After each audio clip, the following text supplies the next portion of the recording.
Olá, turma, tudo bem com vocês? Quem está falando aqui é a professora Ilma, tá? Que leciona Geografia. Espero que vocês tenham tido aí uma semana abençoada, tá bom?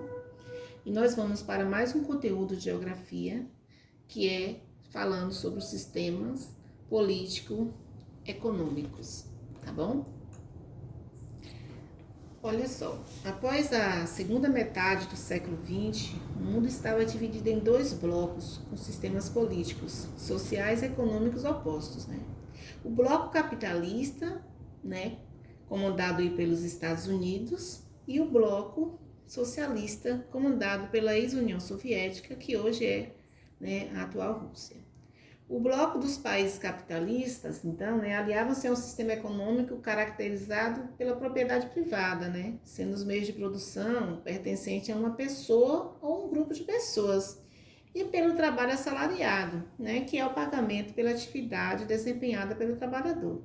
Esse bloco era influenciado principalmente, como eu já falei anteriormente, pelos Estados Unidos. Já o bloco dos países socialistas adotava, entre outras políticas, a estatização, sistema em que as terras, né, os meios de produção pertencem ao Estado, e o plano de emprego, isto é, a garantia de emprego a todos os trabalhadores. Esse bloco era influenciado, como já falei também, anteriormente pela ex-União Soviética. Então, nós podemos observar aqui nessas imagens também, né, a guerra que ocorreu, digamos aí, né, não guerra batalha mesmo, mas, né, uma guerra ideológica entre esses dois países, né, Estados Unidos e a ex-União Soviética, tá bom? E aí nós vamos, né, falar um pouquinho sobre as principais características do capitalismo, tá bom? E a primeira é essa que está citada aí, falando sobre a propriedade privada dos meios de produção.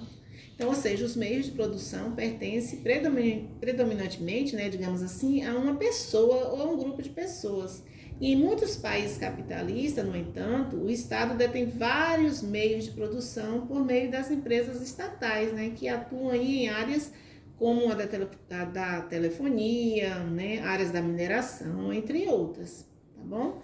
E a segunda é a chamada economia de mercado, né?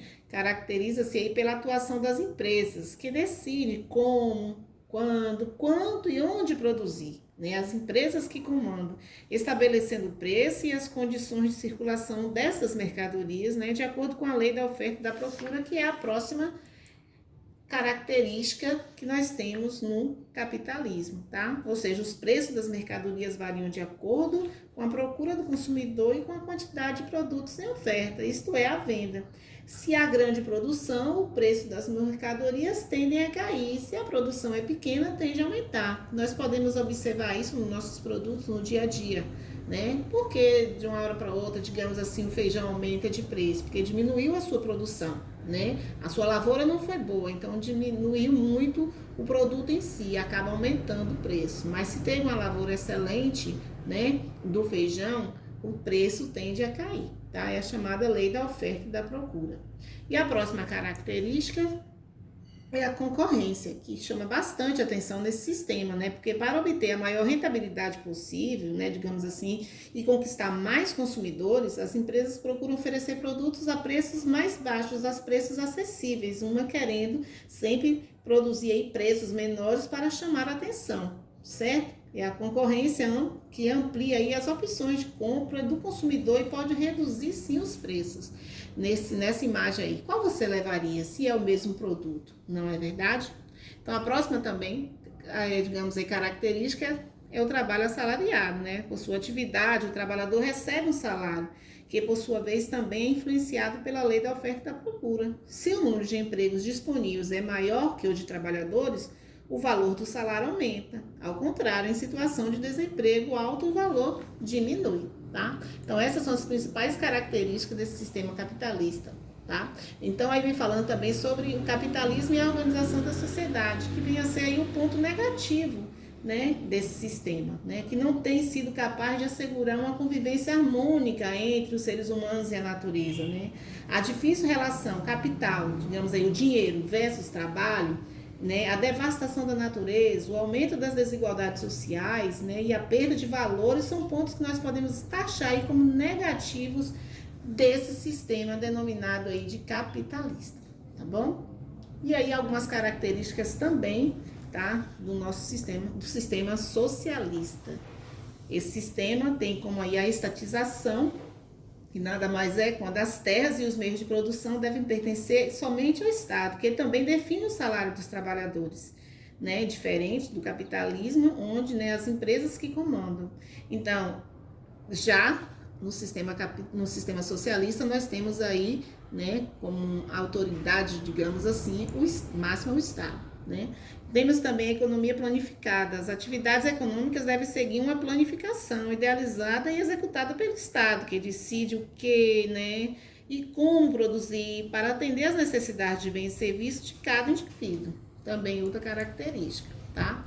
E a outra, já foi citada anteriormente, é o pleno emprego, né? Para executar suas várias funções e diminuir as desigualdades sociais, o Estado garante emprego a todos.